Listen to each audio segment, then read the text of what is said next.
Dartmoor Prison, isolated from the outside world by walls of granite.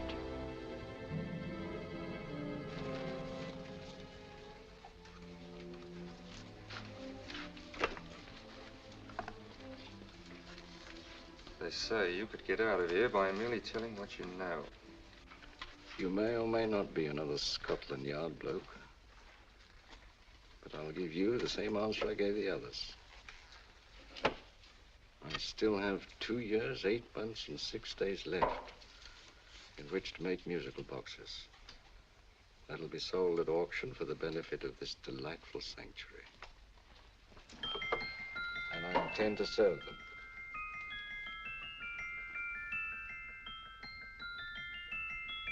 Move along. And now we come to the next object on our list, or I should say objects, because there are 3 of them. Now, ladies and gentlemen, these can be bought together or separately. Now, these beautiful little musical boxes only arrived this morning, and I didn't intend to put them on the auction block until later, but I'm going to sell them now. So, good friends, as our old pal Mark Antony used to say, lend me your ears. And what do you hear? Right. The beautiful tinkle tinkle of a musical box. What a lovely trinket. What a beautiful gift. Created and made by loving hands. A thing of beauty and utility. I was going to start with £5. It's a bargain, £5. Do I see any hands? If there's a connoisseur in the house, will go £3 for it. £2. £1. 10 shillings. Thank you, sir. Ladies and gentlemen, 10 shillings is offered for a musical box you couldn't buy anywhere in London for less than £5. It'd be stealing to let it go for 10 shillings. Like taking milk from a baby. All right, we're selling for 10 shillings. 10 shillings, 10 shillings is offered, 10 shillings is offered, 10 shillings is offered. And anybody give me £1? Want to give me £1? Oh, won't someone give me £1? A pound, £1 is offered, £1 is offered, ladies and gentlemen, £1 is offered. It's against you, sir. Will you go to £2? We go to £2, sir. £2. £2 is offered. £2 is offered. Going once, twice, third and the last call. Sold to the gentleman for £2. Sorry, my dear. Now, ladies and gentlemen, comes the opportunity to purchase an exact duplicate of the beautiful little musical box just bought by this gentleman for the ridiculous low price of £2. Oh, it's exactly the same. Exactly the same. Made with the same hands. You hear that? Isn't that lovely? That tinkle, tinkle, tinkle, tinkle. Sounds like Bow Bells to me, you know, with little angels pulling on the ropes, eh? Who'll give me £2 for it? Who's starting with £2? Will anybody start with £2? Oh, come, ladies and gentlemen. You know, from your enthusiasm, we might all be in Scotland instead of London. Please buy it for me, Daddy. £2, certainly not. We all might be in Scotland. Besides, I don't like his manner. £1, 10 shillings. £1. £1 is ours. £1 is offered. £1 is offered. Going £1. Any advance? Going once, going twice. The third and the last call. Sold to the lady for £1. Smart bidding, my dear. Thank you. We come to the third and last of these beautiful little musical boxes. Exactly the same. Tinkle, tinkle. Isn't that lovely? Ladies and gentlemen, I don't bring you here to gull you and swindle you. This is the exact replica of those 2 I just sold before.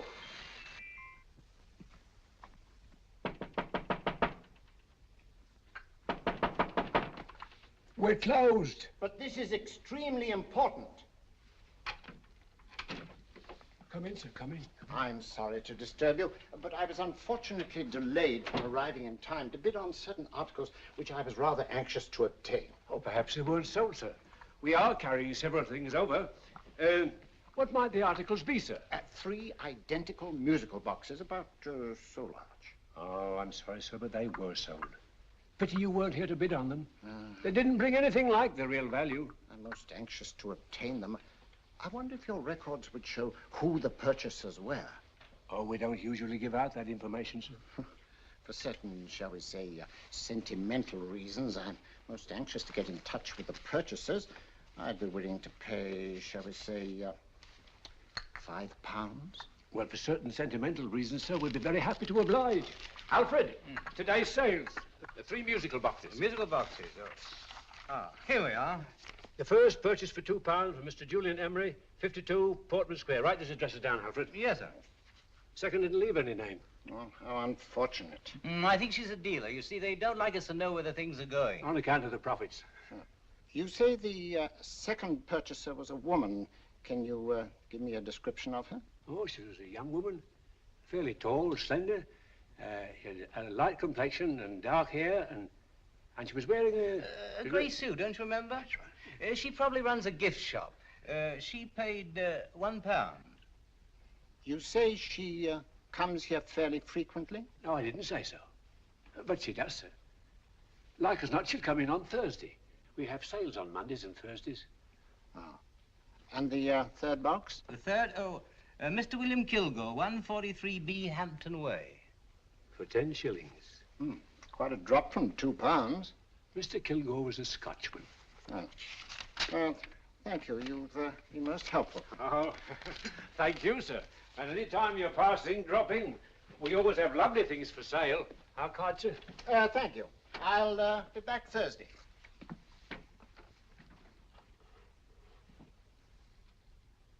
The message reached us too late. Musical boxes are being sold. Well, let's get out of here.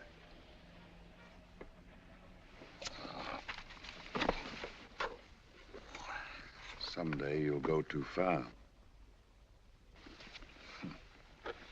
Reaching for a star, you fool. Yet a fool may touch a star, Colonel Cavanaugh, if he but reach high enough. But not possess it as you would. The musical boxes, they're being sold.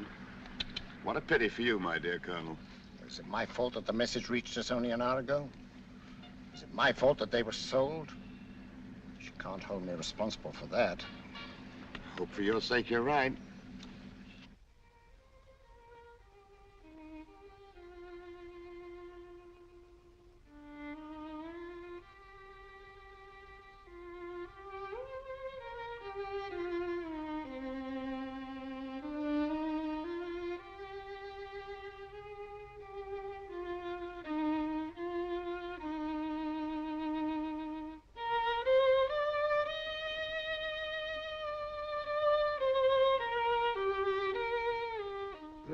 Upon you tonight at 7:45, a gentleman who desires to consult you upon a matter of the very deepest moment.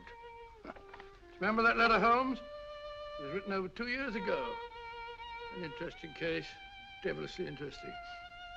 Irene Adler. What a striking-looking woman from the brief glance I had of her. Seems only yesterday. What charm. What poise, and what a mind. Sharp enough and brilliant enough to outwit the great Sherlock Holmes himself.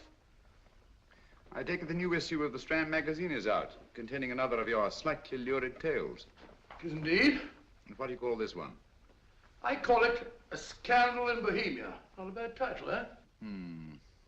If you must record my exploits, I do wish you'd put less emphasis on the melodramatic and more on the intellectual issues involved.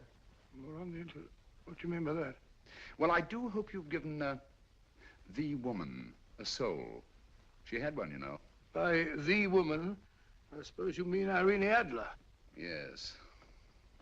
I shall always remember her as the woman.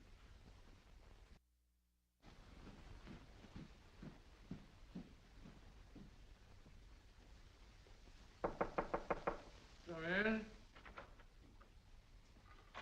I Stinky. That's him, old boy. How are you? How are you, old boy? I haven't seen you for years. I want you to meet my old friend Sherlock Holmes. Holmes, this is Stinky. In other words, Julian Emery. How do you do, Mr. Emery? Watson has often spoken of you. Oh, has he? Yes, we were at school together. Yes, more years ago than I care to remember, but you didn't come in here just to remind me of that. No, I just happened to be in the neighborhood and saw your lights burning, so I took the liberty of looking you up. Still writing your mystery stuff? Yes, there's a new one out this week. Good, I never miss them. Oh, good, thanks. I say that bandage makes you look very interesting. Still poking your nose into other people's business as usual? Who hit you? I haven't the foggiest notion. Somebody knocked me on the head in my own living room, and then proceeded to commit the most idiotic burglary you ever heard of. Fellow must have been balmy as a coot. Balmy? Why? Come sit down, old boy. Would you like a cup of tea? Huh? Oh, all right. I'll go and tell Mrs. Hudson about it. Why do you say the robbery was idiotic, Mr. Emery? Oh, simply from the fact that with about £5,000 worth of musical boxes in my living room, the thief, who I caught in the act, made off with one that isn't even worth £5. I gather you're a collector of musical boxes. Yes, I am indeed. Some of them are very beautiful, but not the one that was stolen. The thief evidently grabbed the first thing that came to his hand when he heard me coming into the room. Still, it's rather odd, isn't it, that having disposed of you, he didn't pick up something more valuable.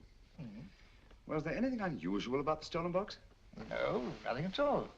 No, I picked it up in the south of France, several years ago. You say you have many valuable music boxes, and yet the thief made off with one that isn't worth £5. Sounds like rather an intriguing little problem. Well, I take it that he was just an ordinary petty thief and didn't know the value. That is a possible explanation, and yet I venture to say that the average petty thief has a more extensive knowledge of the value of objets d'art than the average collector. Well, anyway, that's Scotland Yard's theory. They didn't get very excited about it. That's consistent anyway. I wonder if I might see your collection, Mr. Emery. Oh, of course you could, yes. Nothing a collector likes more than showing off his trophies. When would it suit you? No time like the present. Good. My place is just round in Portman Square. Shall we? Yes, right. Hello? Where are you going? Stinky hasn't had his tea yet. Oh, I'm sorry. We're going round to my place, where I'm going to give you something better than tea. Now, this one was made for Louis XV, and is one of the very few still in existence from that period. And a particularly fine specimen at that. Charming, isn't it? Quite. They all sound to me like a lot of mice running about on a tin roof. I'm afraid you have no ear for music, Watson. Give me a good old band playing a rousing march. You have all your silly little tweets.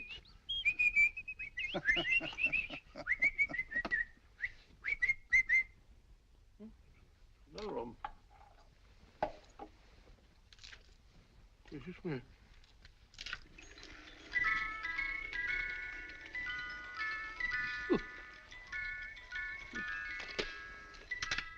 Stupid thing. Singing rabbit. What would you say offhand is the value of a box like that, Mr. Emery? Well, it's hard to say offhand, but I think we'll bring about £500 or £600 today. It's the gem of my collection. Yet a thief who steals an oddity like a musical box passes up one worth £500 for one of almost no value at all. Odd. Very odd. What was the stolen box like, Mr. Emery? Oh, just a plain wooden box about so big. As a matter of fact, I have one over here almost exactly like it. I picked this up yesterday at an auction room in Knightsbridge. Paid only £2 for it. Of course, I wouldn't in the ordinary way add one like this to my collection, but the tune intrigued me. I'd never heard it before.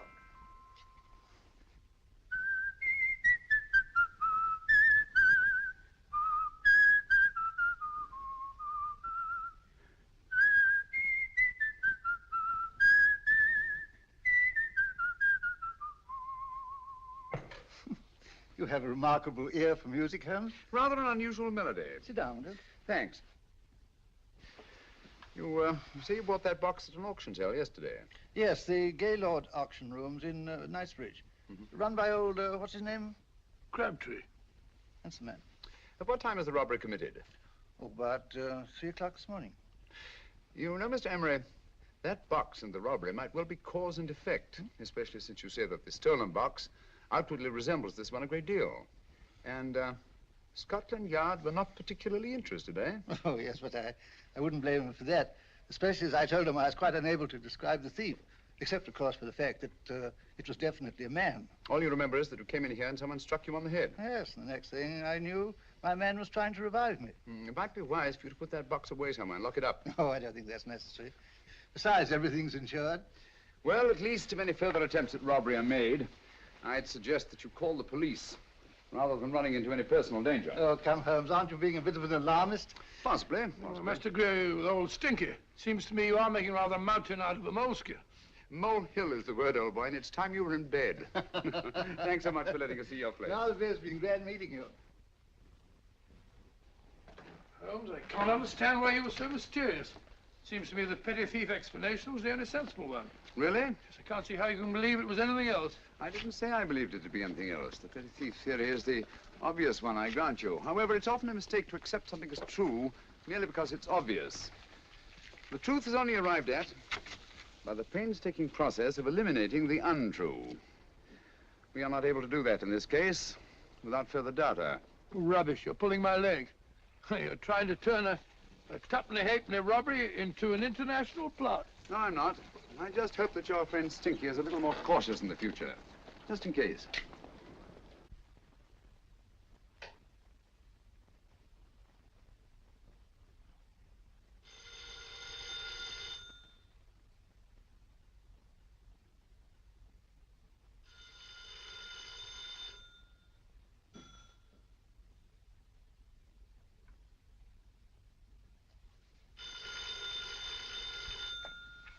Hello? Yeah? Julian Emery here. Who? Why, of course I remember you, Mrs. Cockney. Yes, you're the one bright spot at that appallingly dull affair of Lady Sanford's. Huh? Of course it isn't too late to come round. Yes, I shall be delighted to give you a drink. I tell you what, come straight up and I'll leave the door unlatched. Right, well, 15 minutes? Good. I shall be counting each moment. No, I mean that, really. Right, goodbye.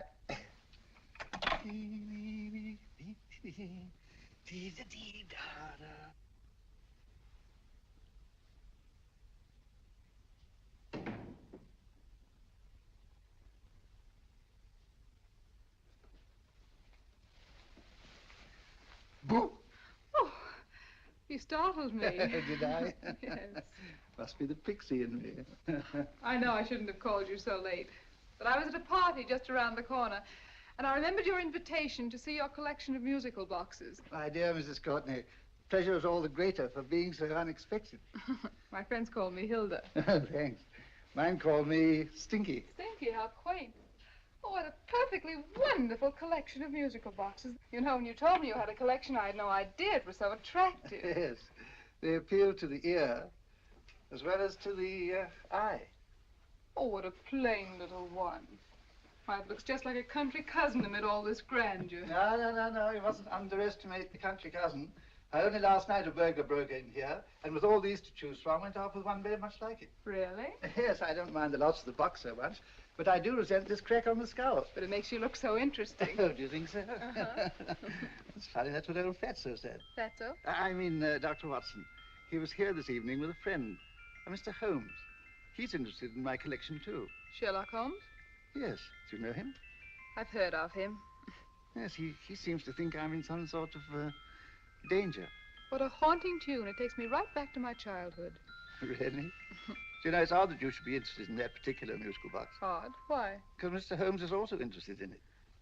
He may have been more interested in the tune than in the box. My dear, yes, that's right. I remember now. He whistled it note for note, having heard it only once. Really? He must be a remarkable man.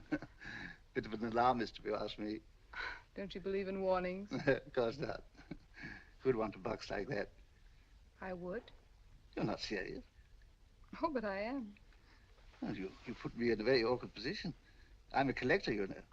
And the collector buys but never sells. But if the price were high enough... The price has nothing to do with it. It's the principle of the thing. Yes, well, we haven't had our drink. No, thanks. I must be getting along. Must you really? I'm afraid so. You're not walking out on me, are you?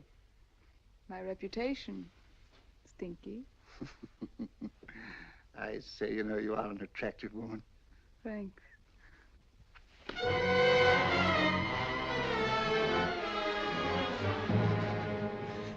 You fool. I told you to wait outside. What did you have to kill him for? All I had to do was walk out with this. He held you in his arms. Don't touch him. Don't touch anything. Now get out. I'm sorry. You're sorry. What about me? This is murder. What about Scotland Yard? What about Sherlock Holmes? Now get out!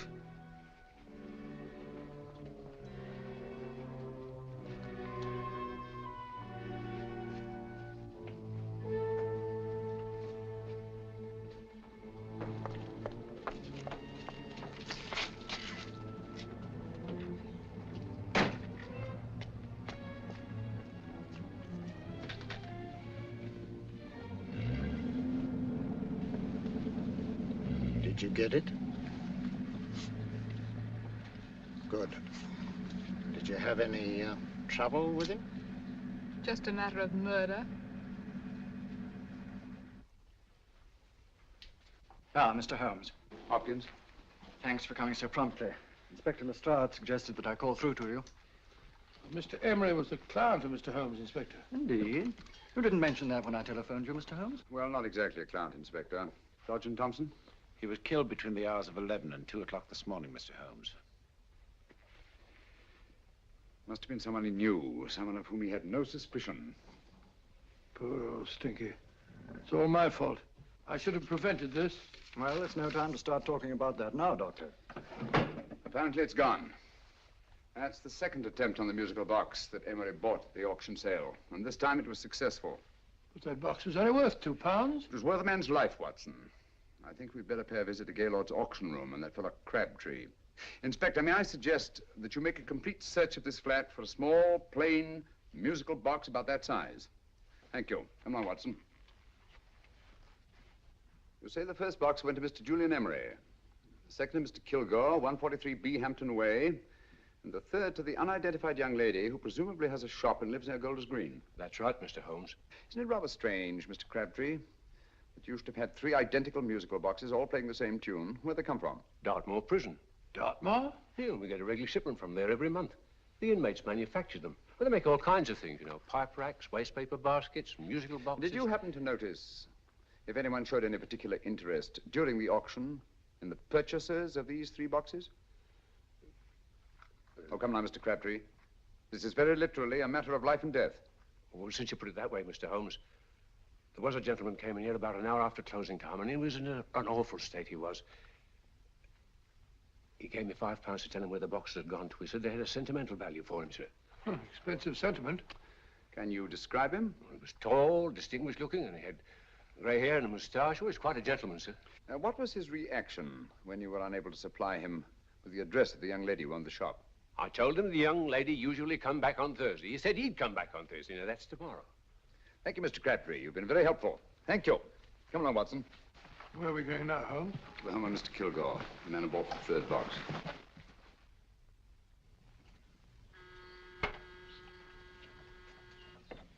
But hang it all, Holmes, how do you know those other 2 musical boxes are of any importance? I don't, but I certainly have no intention of waiting until the owners are murdered to find out. No one at home. I hope that's the explanation. I'll have a look through this window.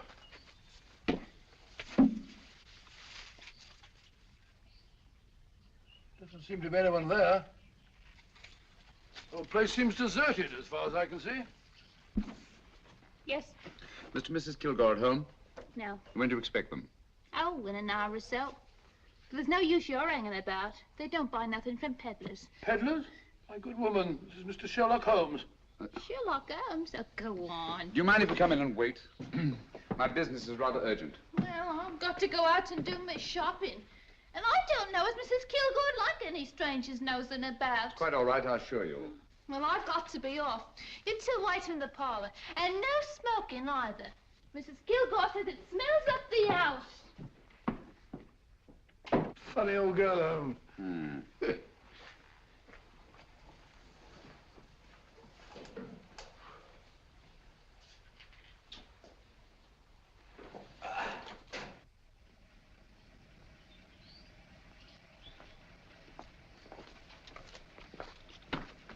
Park Lane. Park Lane? And what would the likes of you be doing in Park Lane? Now, don't worry about the fare, Ducky. If you knows how to get to Park Lane, up it.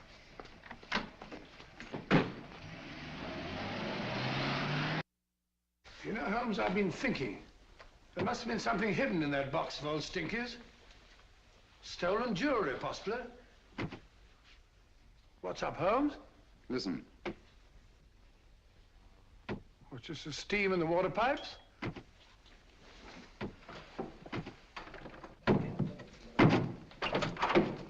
Watson! Great Scott! Come on, Holmes.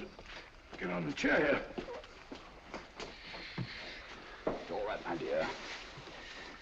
There. Now, don't worry. It's all over. There you are, dear. Don't cry anymore. She tied me up and shut me in the cupboard. I know. She won't come back. Did you show her your new musical box? Yes, she said she wanted to hear it play, and as soon as I showed it to her, she grabbed hold of No, me. I know. Now, don't worry. We'll buy you a new musical box. Yes, my dear, the best one in London.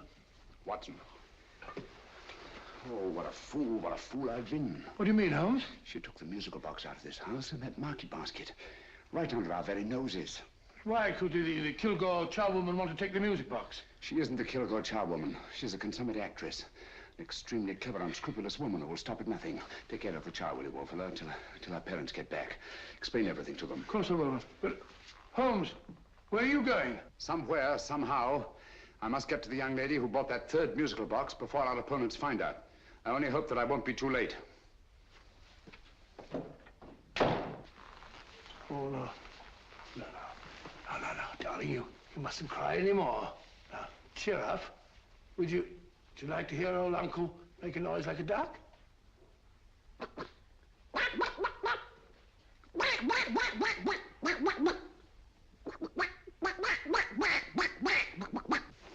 Oh, sorry.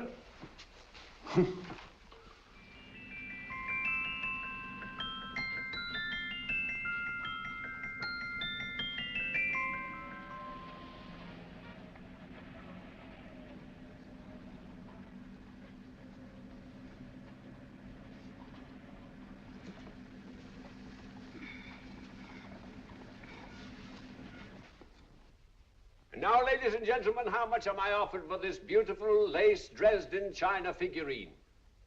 A lady of the French court. Now, this is the genuine article. What a beautiful ornament for your mantelpiece. Or you could use it as a centerpiece on the dining room table. Now, will somebody start me for £10? Will somebody start me for £10? £8? £7? All right, £5 is offered, £5 is offered, £5 is offered, £5.10, £5.15, £5.15. £6 is offered, £6, going once, going twice. The third and the last call. Have you all done? Sold to the lady from Twickenham for £6. Next, we have a real museum piece, ladies and gentlemen. A fine 19th century doll. The costume an exact replica of the holiday clothes worn by the Hungarian peasant women. Now, ladies and gentlemen, an article like this would cost you from £15 to £20 in a West End shop. I'm not going to ask you for anything like that. Who'll give me £2 for it? £2. Anybody offer me £2? £2 for the Hungarian? £2? £1. What? Anybody give me £1? Anybody offer me £1 for the doll? £1 is offered, ladies and gentlemen. £1 is offered. Now, I'm not going to waste your valuable time or mine in trying to get one half of what this beautiful doll is worth. If the young lady can steal it for £1, that's her good fortune. So it's going once, it's going twice, the third and last call. Any more? Sold to the young lady for £1. And now, ladies and gentlemen, may I draw your attention to something which may be a great surprise to you, worthy of any collection. The only other one like it is in the British Museum. It's a Ming vase of the 7th dynasty. This vase lay in a large collection somewhere outside Rome for over 2 centuries, I understand. It was discovered there by the noted antiquarian, Sir Andrew Coppleston. Now, some of you may remember Sir Andrew Coppleston. Besides being a noted traveler and antiquarian, he's also a gentleman rider.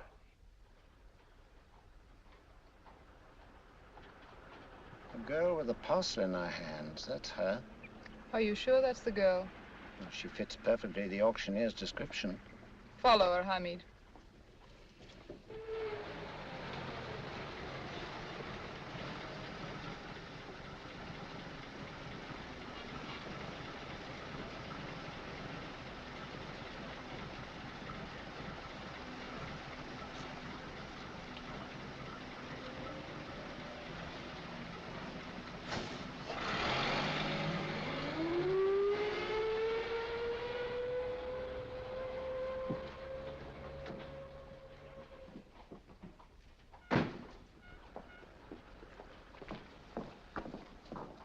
It's lovely, dear. And only £1.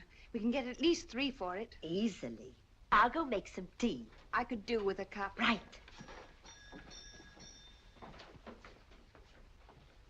Good afternoon. Good afternoon. I'm looking for a birthday gift for a 7-year-old girl. What would you suggest? We have some lovely dolls. Now, this Hungarian I think peasant... she has enough dolls already. Books are always welcome. Well, I'm looking for something a little different. Well, that's rather cute. What is it? Well, that's a musical box. Children always love them. And this is an exceptionally nice one. It plays many tunes.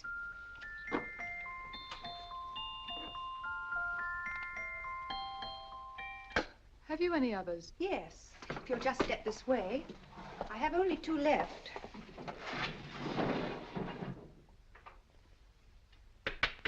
How nice.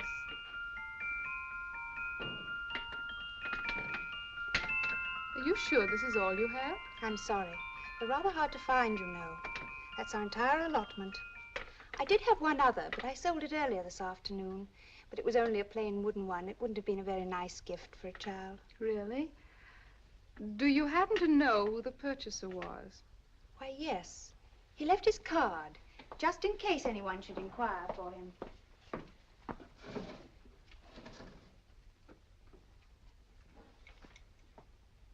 How interesting. I'm sorry, but I'm afraid I'll have to look a bit further. Thank you anyway. Good afternoon. Thank you.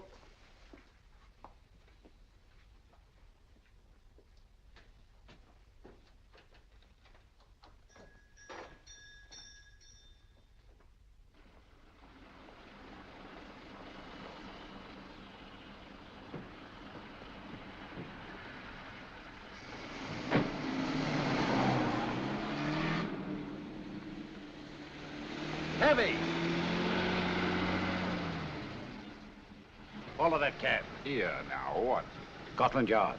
Hop in.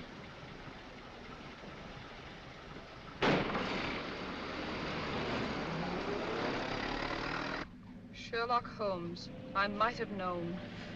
We thought we were the hunters, instead of which we're the hunted. We've been fools. We played right into his hands. Of course. He's had us followed. Don't look. The man in front of the toy shop. Hamid. Turn sharp right at the next corner and again at the next.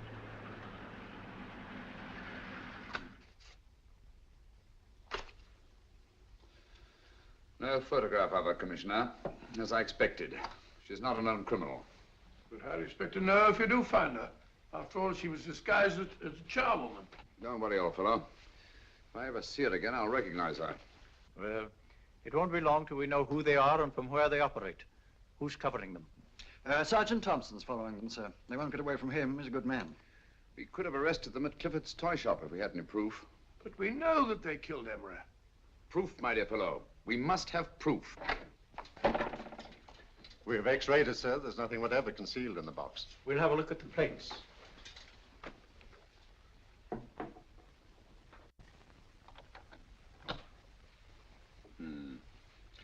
There must be some clue. And it's probably so obvious that we've all overlooked it. Seems to me we're up against a bunch of lunatics. Not lunatics, my dear fellow. Extremely astute, cold-blooded murderers. What can these little musical boxes have in them that's so important? Don't forget, they were made in Dartmoor Prison. You can smuggle stuff into prison, but not out. Do you want us to break the box apart, sir, to see if there's anything the x-ray hasn't caught? No, not yet. Do you mind if I take it? Certainly. Thanks.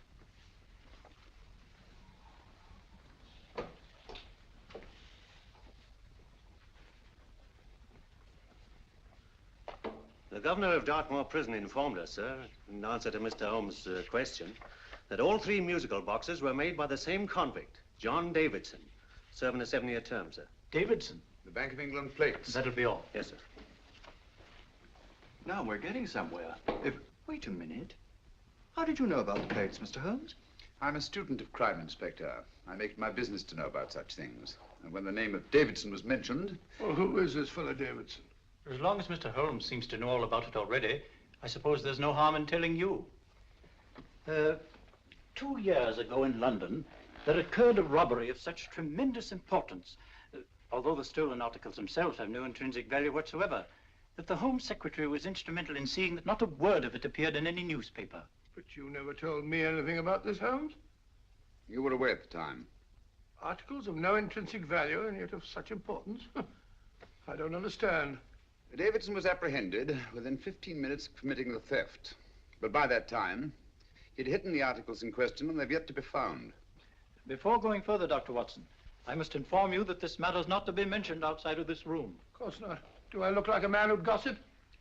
Let's not go into that now, old fellow, shall we? Davidson had been employed for years in a position of extreme trust by the engravings department of the Bank of England. The articles he stole were nothing less than a complete duplicate set of plates for printing £5 notes. What? The Bank of England's own plates? Precisely.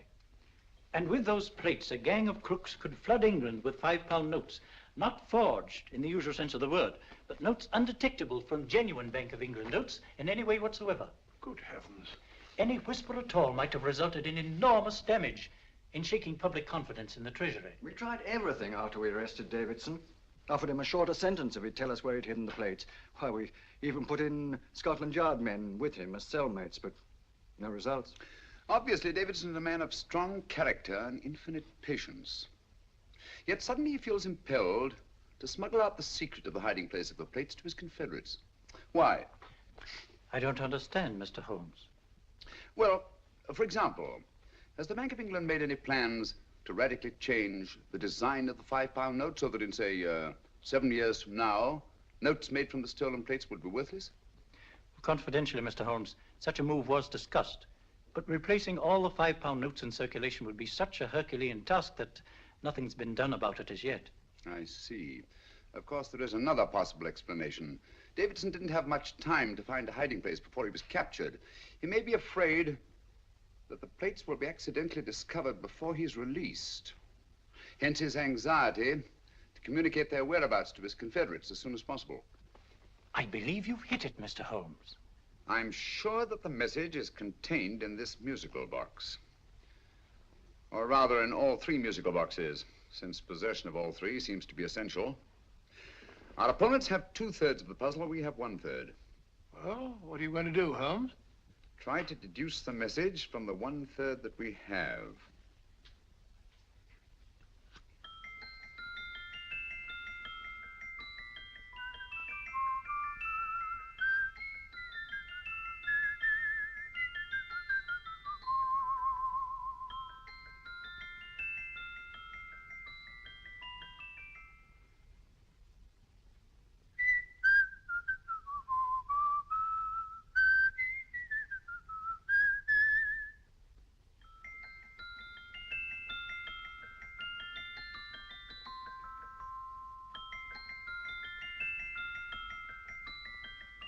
It's the same tune as the one played by Emery's musical box.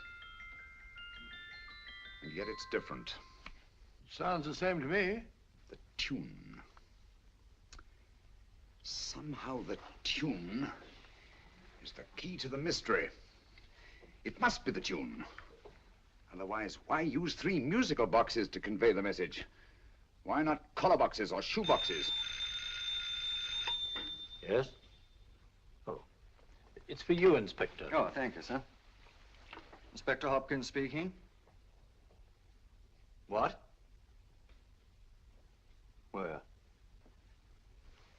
Golders Green Station reports they've just found Sergeant Thompson's body. From the tire marks on his clothes, he was apparently run over by a taxi. What an unfortunate accident. Not an accident, my dear fellow. I'm afraid it's murder. Never know just who you're going to meet when you're walking down a busy London street. Mrs. Hawkins, Mrs. Brown, any subject of the crowd. Oh, you never know just who you're going to meet. So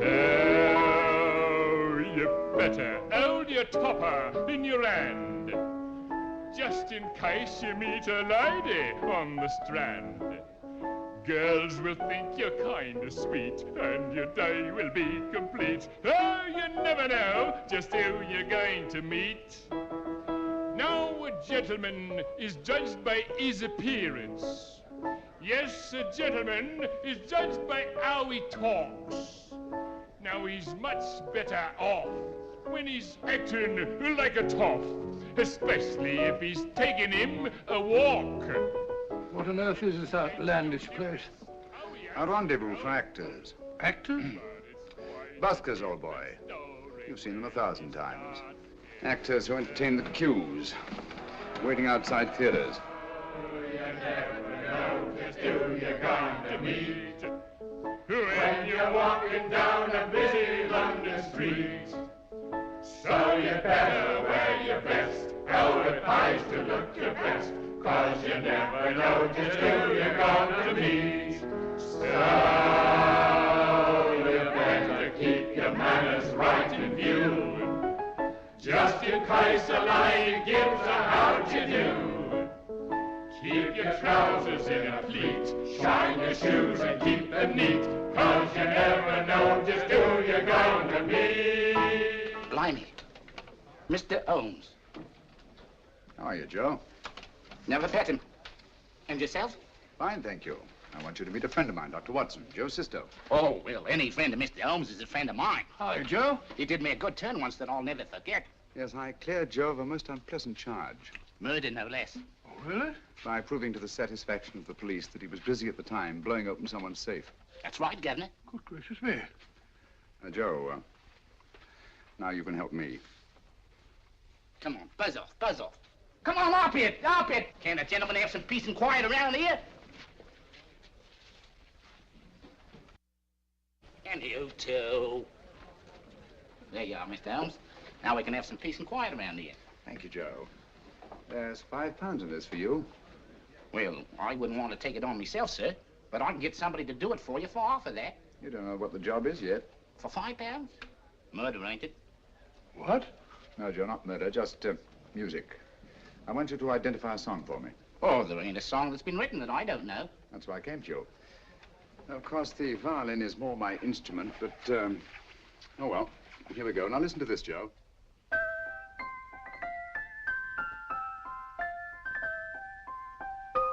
Wait a minute. You're playing that wrong. That should be E natural, not E flat. You know the song? Oh, yes. It's an old Australian song called, The Swagman. But you're playing it all wrong. That's what I hoped you'd say. Now, listen again, Joe.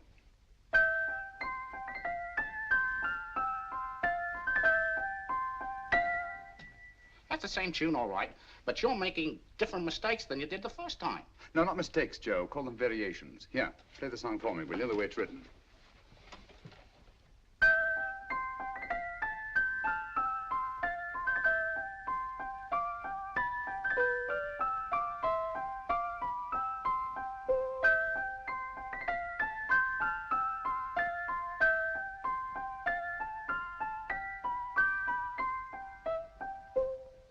There you are. Thank you, Joe. What's it mean, Holmes? Are you onto something? Perhaps. I don't know yet. It's probably a code of some sort. Joe, could you write the song down for me? The way it was originally written? Oh, sure, Mr. Holmes. But it'll take a few minutes. Mm-hmm. Here, Mabel. Pale ale. Come on, up to it. Along with it.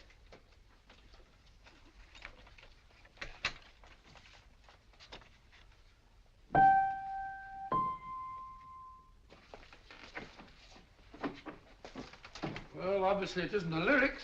No combination of those words made any sense at all. The variations in the way Emery's musical box played the tune are different from the variations in the one we have. You sure? Quite. You see, I took the trouble to memorize the tune as played by Emery's box that night we were with him in his flat. Holmes, you amaze me. Elementary, my dear fellow. One of the first principles in solving crime is never to disregard anything, no matter how trivial. But why are 3 boxes? Why not 1? Because the message was obviously too long to be conveyed by any one variation. Then there's the 3rd box, the one that woman took from the Kilgores. That contains yet another set of variations. Yes, well, it's all beyond me. Well, all we have to do now is to find the secret of the variations. Not a very easy problem to solve, my dear fellow.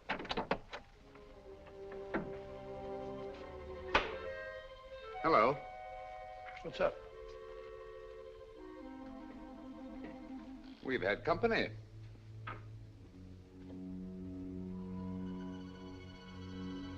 I say, this is outrageous. Ask Mrs. Hudson to come in here, will you? Right.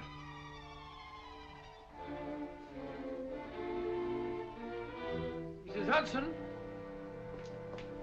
Yes?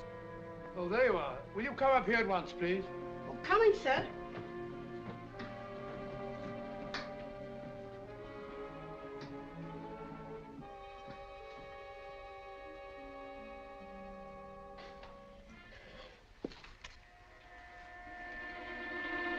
Mercy me, Mr. Holmes. What has happened? Who called while we were out, Mrs. Hudson? Just a young lady. The one who said you wanted her to wait for you. And a nice-looking old gentleman with Our her. friends again, Watson. Friends? What did the young lady look like? Oh, I couldn't see her face. She had a heavy black veil on. But she had such a nice way with her. Oh, I'm sorry, Mr. Holmes, if I've done anything wrong. But you did say I should always let clients come in and wait for you. Don't worry, Mrs. Hudson, don't worry. You had no way of knowing. It's quite all right, quite all right. Now, don't worry, Mrs. Hudson. Don't worry. Well, where on earth's the musical box? They didn't get it. Didn't get it? Where is it? It's in your hand. Huh? In that biscuit jar. Take the biscuits off the top. Now put your hand inside, and you'll find the music box. Well done, Holmes. Well done. Amazing.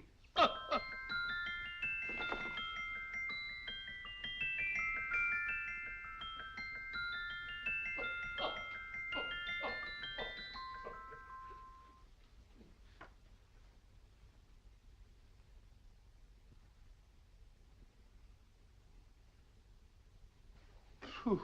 Nice fresh smell. Like a pub after closing time.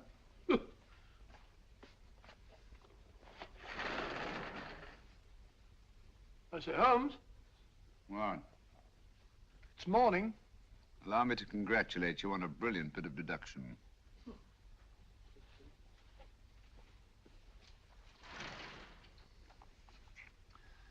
It's not a transposition, not a polygraph transposition, not a trigraph, nor any known form of decoding. How about the Morse code? Have you tried that? Yes, at about 3 o'clock this morning. I'm sorry, old man. I was only trying to help.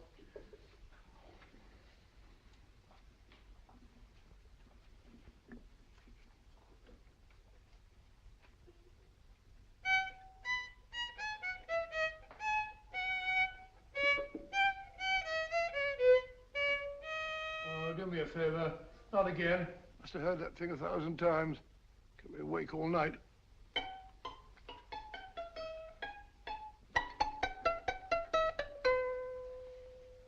Not a very distinguished composition, I grant you. You know perfectly well I don't know one tune from the other.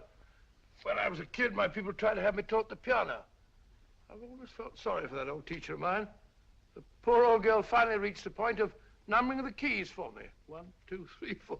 Even then, I never progressed beyond... Numbering the keys, Watson. The 19th key of the keyboard is the 19th letter of the alphabet. S. Here. Write it down when I give it to you, old fellow, will you? The first altered note. Write S first. Now, the 8th key is H. The 5th key, E. The 12th key, L. The 6th key, F. S-H-E-L-F. Shelf. Your piano lessons were not in vain, old fellow. You've solved it. Thank you. Thanks, old bean. Hold it.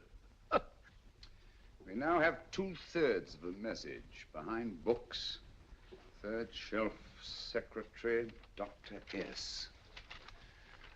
Presumably, these are the first and second portions of the message. And this gang has the first and third parts of it. Precisely. Then it's a stalemate? Yes, Commissioner, but we can't leave it like that. There's no doubt in my mind that they'll try to secure our 1/3 of the message that's missing. Well, I assume you've taken every precaution to guard the Clifford Music Club. Oh, yes, it's carefully hidden at Baker Street with Dr. Watson on guard. However, I'm reasonably certain that, difficult as it may be, we can find the plates even without the missing part of the message. Behind books, 3rd shelf, secretary, Dr. S.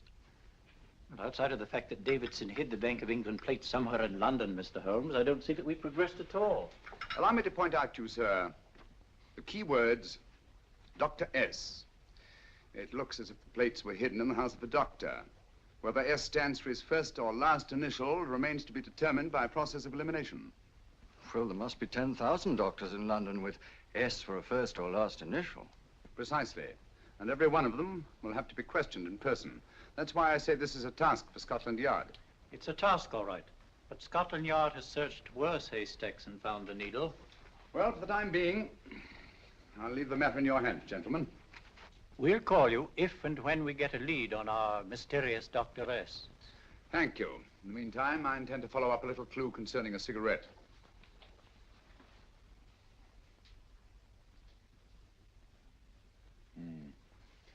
You're certain of the identification of the tobacco? Absolutely. I have made up this special blend for only 3 customers. It is almost pure Egyptian, with admixture of latakia for added body, and a pinch of perique. Merely a whisper, as one might say, for elusive fragrance. Yes. And the 3 customers? Major Wilson in Bombay, India.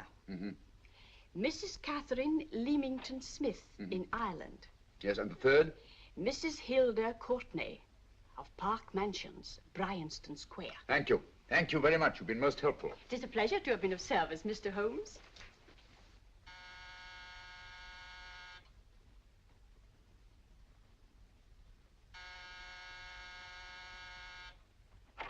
Yes? Mrs. Cockney? Yes. My name is Sherlock Holmes. Oh, do come in. Thank you. I've heard of you, of course, Mr. Holmes. I believe we have a mutual friend in Sir Edward Brookdale. He's spoken to me of you quite often. Indeed. And to what good fortune am I indebted for this visit? I think you know Mrs. Cockney. Well, I did get a summons for speeding last week. But outside of that, I don't think I'm of any interest to the police. Oh, come now, Mrs. Courtney. You seem to forget that you and I have met before. I'm sorry. I'm sure I would have remembered meeting the great Sherlock Holmes. Please sit down. Thank you. You say we met before. Yes. At the home of Mr. and Mrs. Kilgore, 143B Hampton Road. Kilgore? I don't think I know anyone of that name. Well, I didn't say you knew them. As a matter of fact, you called on them when they were out. I don't understand, Mr. Holmes. Really? And you were dressed rather differently. Indeed. Cigarette? Thank you.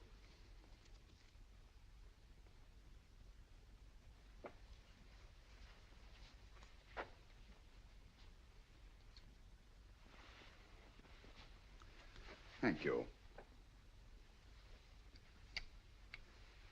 You know, Mrs. Cockney, people generally forget, in assuming a disguise, that the shape of the ear is an almost infallible means of recognition and identification to the trained eye.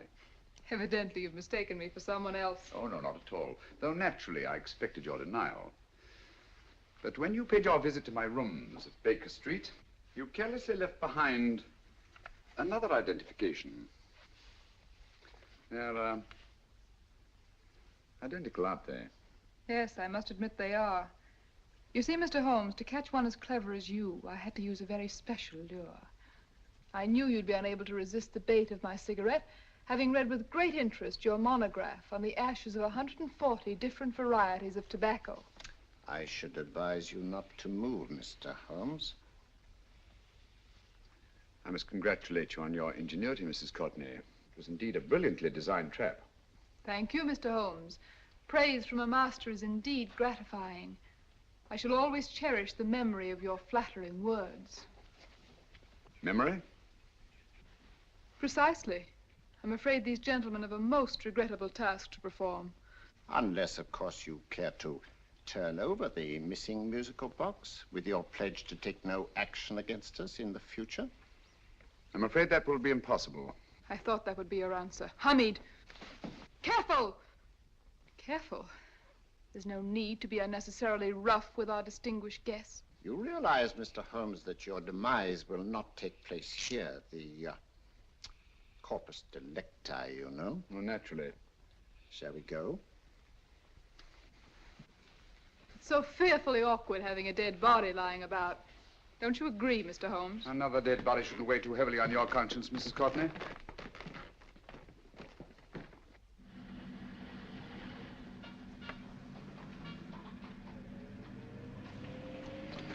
You mind if I have a cigarette? Don't see why not.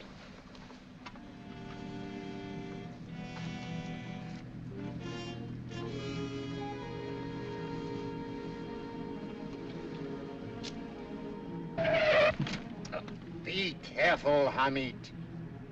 It's the brakes, they bind. Thank you, Colonel Kavanagh. It's very considerate of you.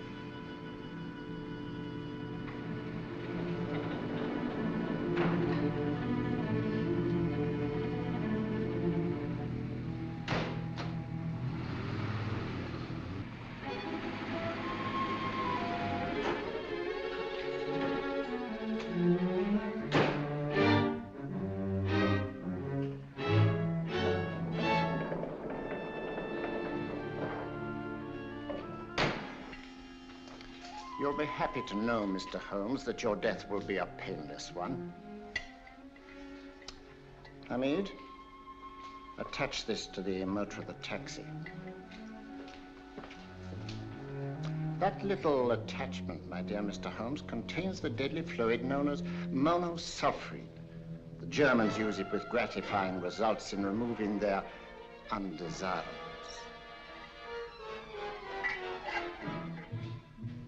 Start the motor.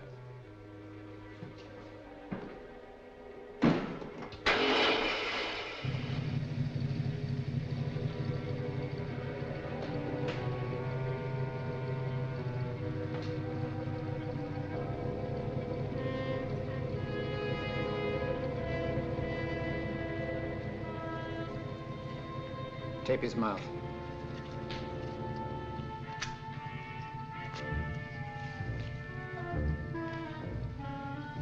Now, up with him, Hamid.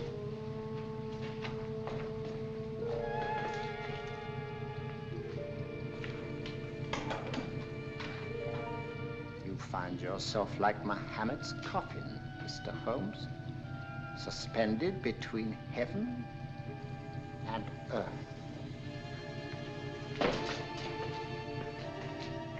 Plenty of fuel in the tank? Good. It would be too bad to have anything go wrong through so simple an oversight.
Good afternoon. Mr. Sherlock Holmes? No, I'm Dr. Watson. Oh, of course, Dr. Watson. How stupid of me. Oh, so this is stupid of me. Won't you come in? Well, I really came to see Mr. Holmes. Oh, I'm afraid he's out. I don't know when he'll be back. Perhaps there's something I can do. Won't you sit down? Thank you. You know, Sherlock Holmes and I have been engaged on a great many cases. Oh, really? Yes, indeed. As a matter of fact, this very moment, we're involved in one of the most baffling... Oh, well, won't you tell me your trouble, and I may be able to help you. That's very kind of you, Dr. Watson. Perhaps if I wouldn't be imposing too much. Imposing? Oh, there's no imposition. No imposition at all. A pleasure, I assure you. Now, tell me all about it, Miss Williams. Mrs. Williams. I live in Surrey, Dr. Watson, and I've come up to London in sheer desperation. My only sister has disappeared, and the local police seem utterly unable to find her. Well, Holmes and I solved a case exactly like that once. Very interesting as far as I remember. I call it the adventure of the solitary cyclist. Oh, sorry. Now I come to think of it, it wasn't so very similar. Entirely different. I don't think what I was saying. Where were we? She's only 17, Dr. Watson, and until she disappeared last Thursday, she seemed to be in the best of spirits. Possibly a romantic entanglement? Oh, no, nothing of the sort. She left no note, didn't even pack a bag, no explanation. She just started to walk to the village from our house in broad daylight and simply vanished from the face of the earth. Oh, there. Might I have a glass of water? Glass of water. Have one in 1 minute.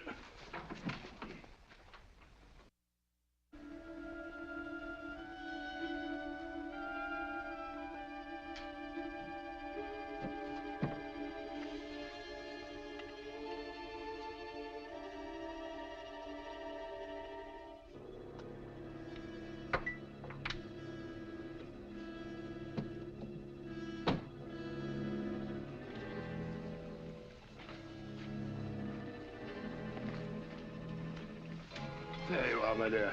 Thank you, Dr. Watson. No, you're not to cry anymore. You must pull yourself together. I feel much better already knowing that you're going to help me. Oh, Dr. Watson, look! Good heavens! Get through the fire brigade, quickly!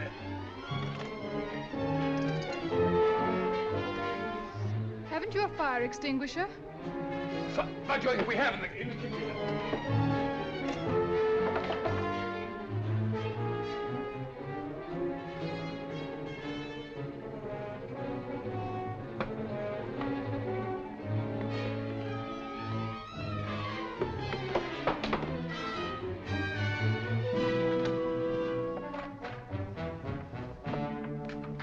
Don't you worry, Miss Williams. We'll have this thing out in no time.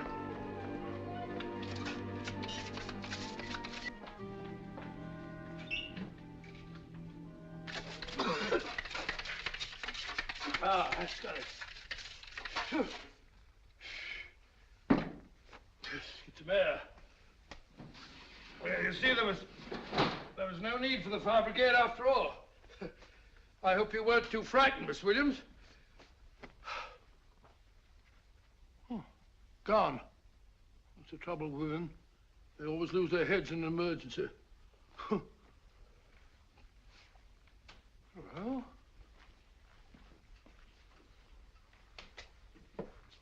A musical box. Great Scott! Miss Williams!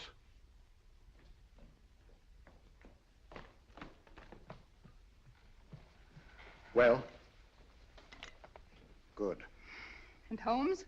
By now, Mr. Holmes has no doubt exchanged his violin for a harp. Always assuming that heaven is his destination. Yeah. And now that we have the missing musical box.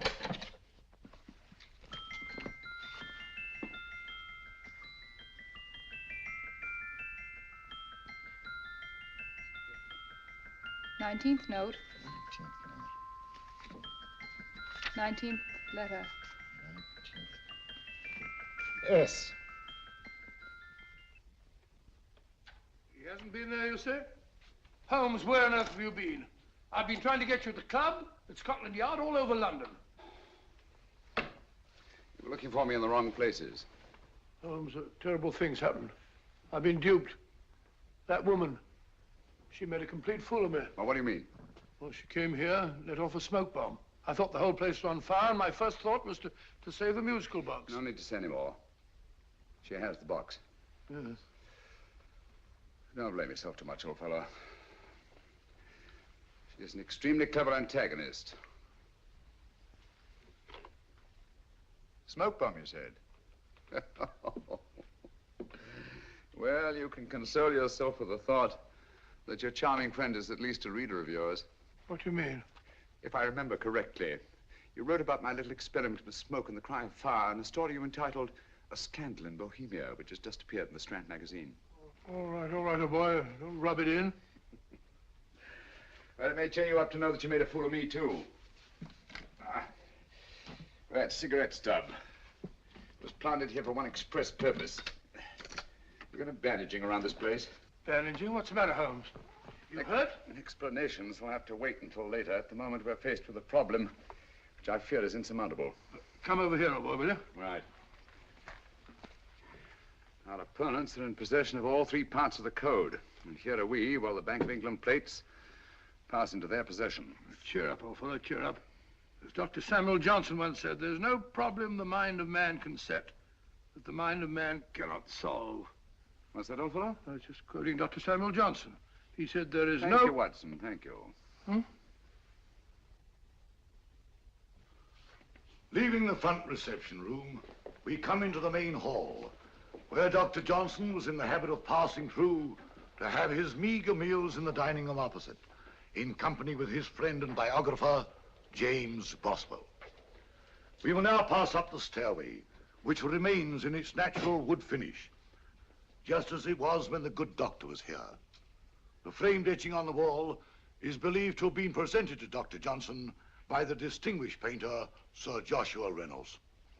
I've been told here that that picture was given in by Mrs. Thrale, and it's definitely not a Reynolds. Is that important, my dear?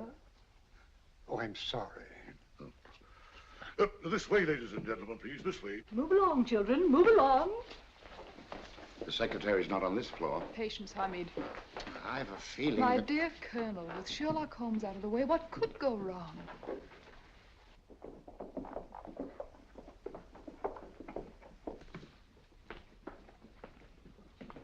And here we have the Garrett Library, in which Dr. Johnson wrote his famous dictionary, and in which you will see also many of the great man's books and other items of interest.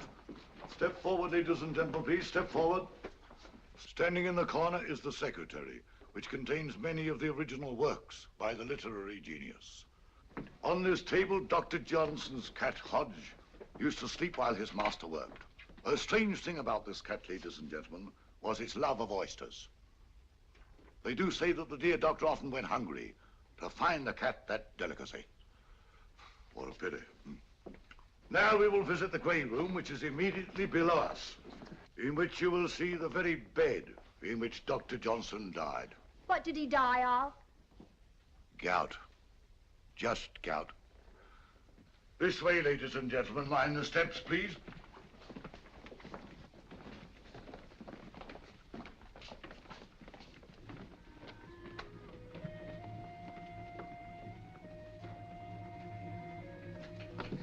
Your keys.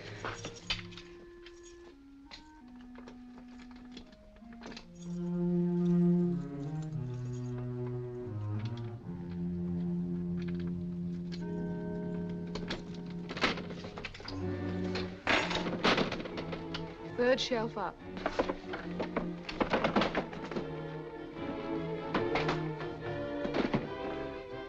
The knife.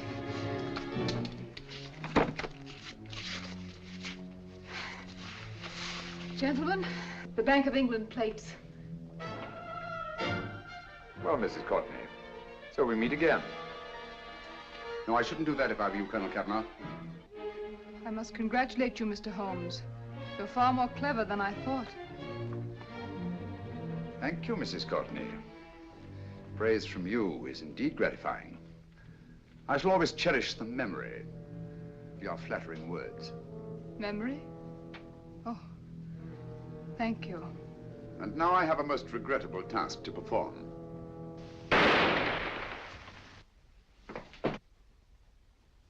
Holmes! Coming, Holmes! Holmes, you all right? Perfectly, thank you, old fellow, but I think this gentleman on the floor requires some medical attention. We must see that he looks his best, you know, when he's hanged. Take them in charge.